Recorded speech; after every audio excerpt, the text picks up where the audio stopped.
भी था। जंगल के ऊंचे पेड़ों पर मुनी चिड़िया अपने बेटे कुकू के साथ रहती थी।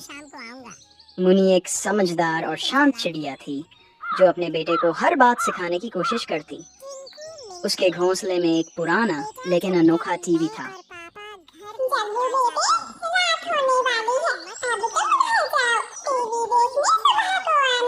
वहीं पास के पेड़ पर कालू और गीता कौवा रहते थे।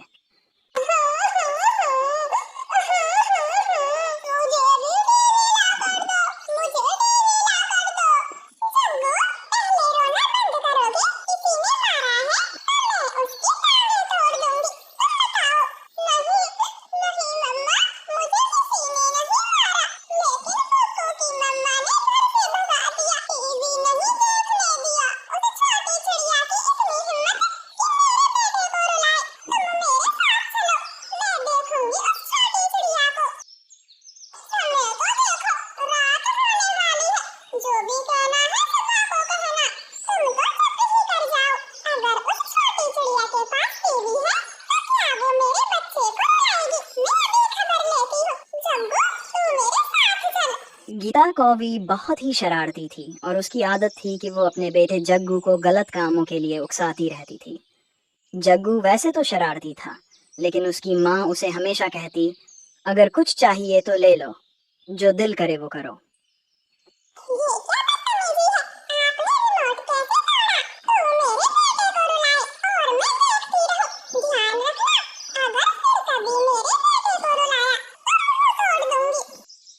इसी वजह से जग्गू और ज्यादा शरारती हो गया था।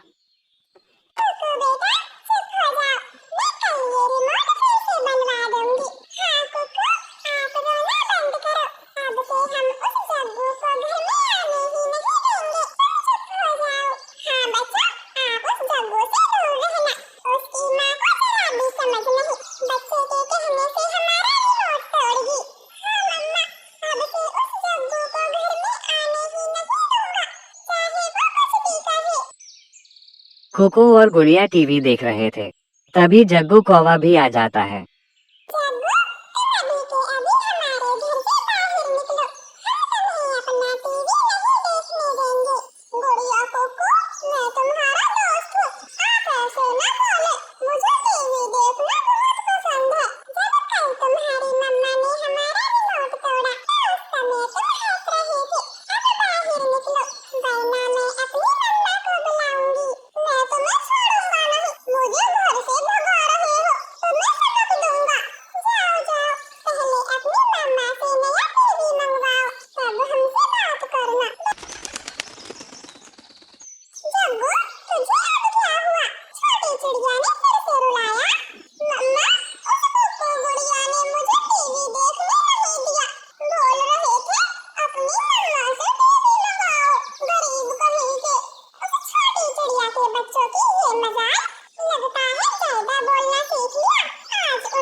गीता कौवी गुस्से में घर से चिड़िया के घर चली गई। गुड़िया और कुकू ने अंदर से दरवाजा बंद कर दिया।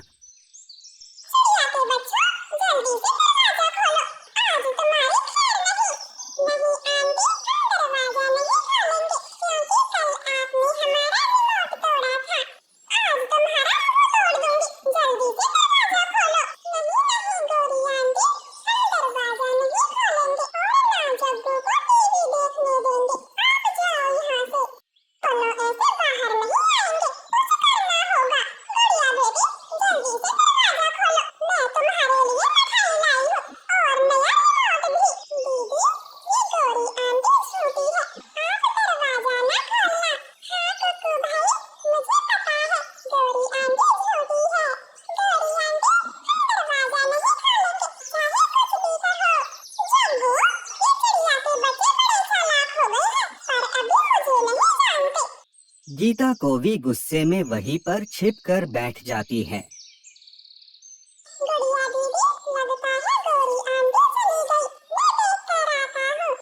कुकू जैसे ही दरवाजा खोलता है, गीता कौवी घर के अंदर घुस जाती है और गुड़िया और कुकू को मारने लगती है।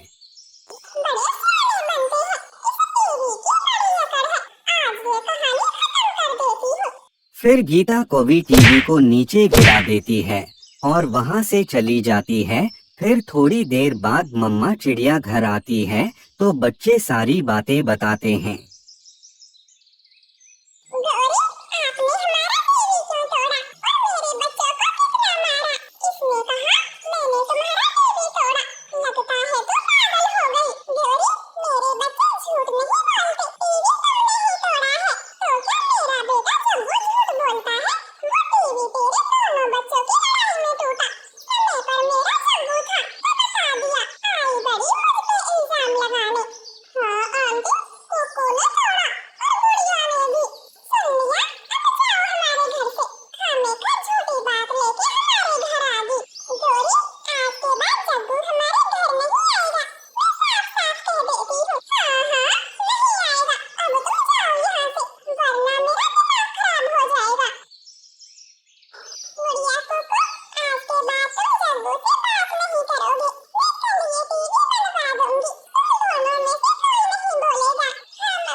फिर अगली सुबह मम्मा चिड़िया टीवी बनवा कर ले आती है। जग्गू कौवे को इस बात का पता चलते ही वो अपनी माँ से जिद करने लगता है।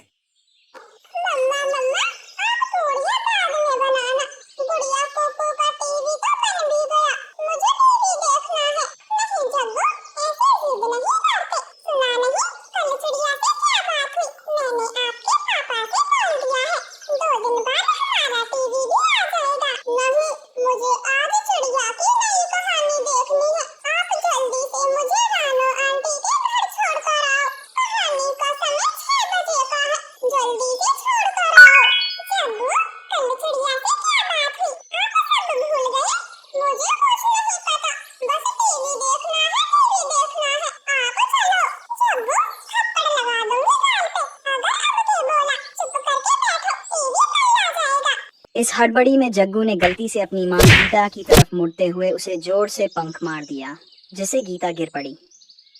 गीता को दर्द हुआ और उसे अचानक एहसास हुआ कि उसके ही दिए हुए बिगड़े संस्कार आज उस पर भारी पड़ रहे हैं।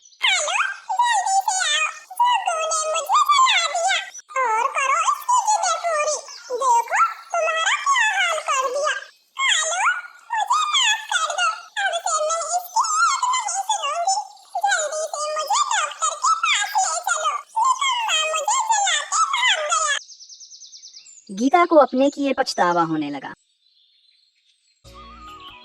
तुम दोनों जानते नहीं हो हमसे दुश्मनी महंगी पड़ेगी।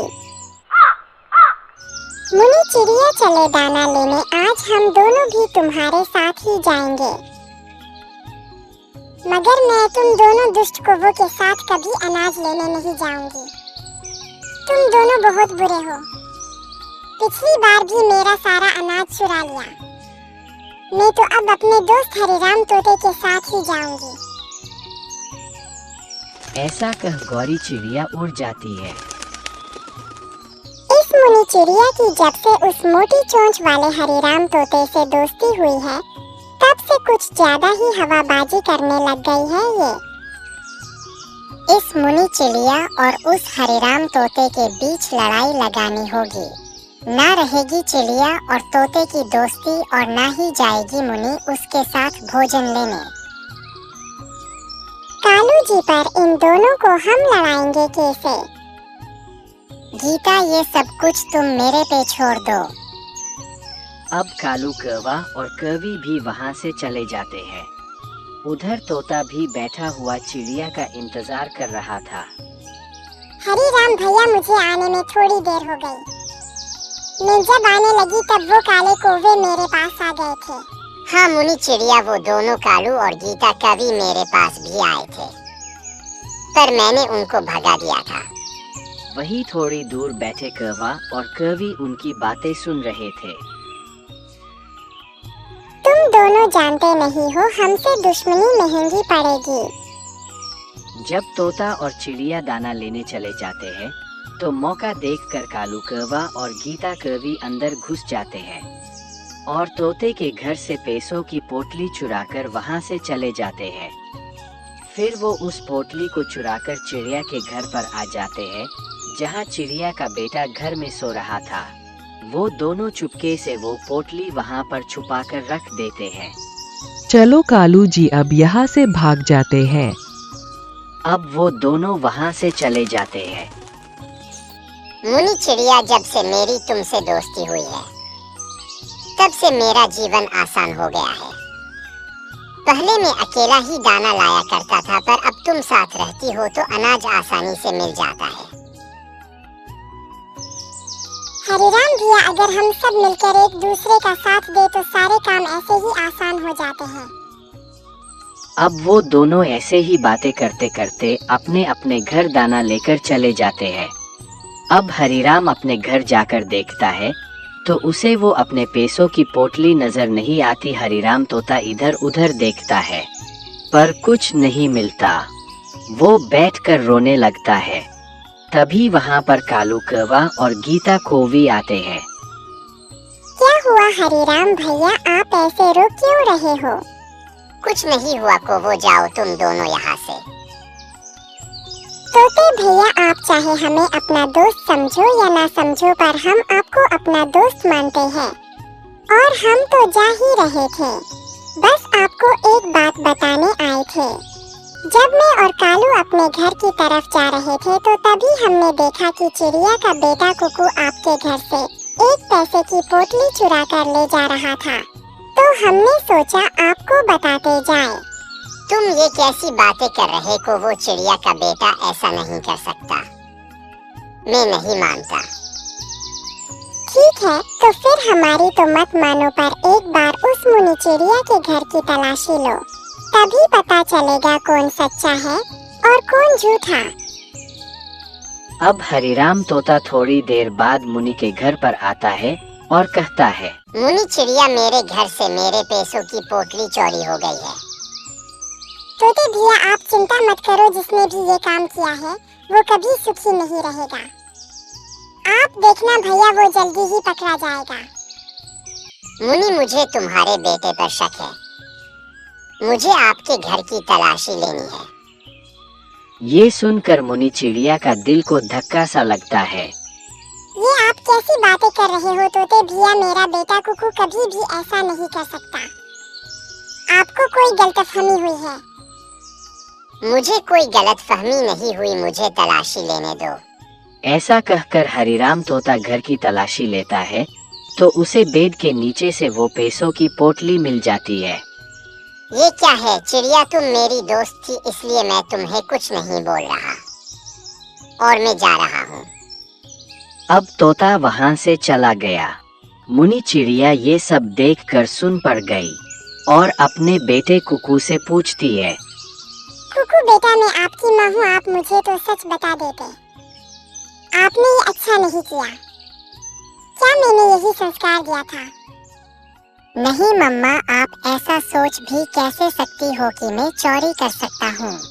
मम्मा, मैं आपका बेटा हूँ। जब आप कुछ गलत नहीं कर सकती तो मैं कैसे कर सकता हूँ? और मैं तो आज सवेरे से घर से बाहर निकला ही नहीं। पता नहीं ये पोटली यहाँ कौन रख के चला गया। फिर ऐसा कौन कर सकता है बेटा? पता नहीं मम्मा, शायद कोई हमें बदनाम करना चाहते हैं। अब कालू कौवा और गीता कौवी दोनों उन दोनों की लड़ाई करवाकर बहुत खुश हो रहे थे और उधर मुनि चिड़िया दुखी हो जाती है। अगले दिन सवेरे मुनि चिड़िया जंगल में अकेली ही उदास होकर बैठी थी। तभी चिड़िया की दोस्त रानी चील वहाँ पर आती है। क्या हुआ मुनि बहन, तुम इतनी उदास क्यों बैठी हुई हो? क्या बताऊं रानी चील, कल मैं और हरिराम तोते भैया दाना लेने गए हुए थे और उस बीच मेरा बेटा घर पर सो रहा था तो पता नहीं किसने हमारे घर तोते भैया के पैसों की पोटली रख कर चला गया और मेरे बेटे कुकू पर चोरी का इल्जाम लगा दिया। अब मेरे और तोते भाई की दोस्ती भी टूट गई। पता नहीं ऐसा हमारे साथ कौन कर सकता है। अरे मुनि चिड़िया, मुझे पता है ऐसा किसने किया है। तुम्हारे साथ वो दोनों कालू कौवे मैंने देखा था, उनको तोते से घर से जाते हुए। तब मैंने इतना ध्यान नहीं दिया था, पर अब तुम चिंता मत करो, मैं लाऊंगा। उनकी सच्चाई तोते के सामने तुम जाकर तोते को उन कौवों के घर पर लेकर आओ, मैं उनके पास जाता हूँ। अब मुनि चिड़िया तोते को अपने साथ लाने चली जाती है और चील कौवों के घर पर आ जाती है। अरे चील रानी, आप यहाँ, हमसे कोई गलती हो गई जो आप यहाँ पर आई हो। तुम दोनों कौवों को मैं जिंदा चबा जाऊंगी। नहीं तो सच सच बता दो कि तोते के घर से पैसे किसने चुराए थे? अगर झूठ बोले तो मारे जाओगे। नहीं नहीं चील रानी, हमें कुछ मत करना, हम सच सच बताते हैं। ये चोरी हमने ही की थी और चिड़िया के घर में ले जाकर हम दोनों ने ही रखा था, क्योंकि हम चिड़िया और तोते में लड़ाई करवाना चाहते थे। अब आया ना ऊंट पहाड़ के नीचे चोर कहीं के। ये सुनकर चिड़िया और तोता भी अंदर आ जाते हैं। कौवों, मुझे पता था तुम गिरे हुए तो पहले से ही हो, पर इतना गिर जाओगे ये नहीं सोचा था। तुम्हारी वजह से मैंने अपनी दोस्ती पर शक किया। मुनि चिड़िया, मुझे माफ कर दो। मैंने तुम्हें अपनी बात रखने का एक मौका भी नहीं दिया। कोई बात नहीं हरिराम भैया, इसमें आपकी कोई गलती नहीं है। अब चील रानी कालू और गीता को वहाँ से भगा देती है। अब फिर से सब बहुत खुश थे। अब मुनि और तोते की दोस्ती फिर से गहरी हो जाती है और खुशी खुशी रहने लगते हैं।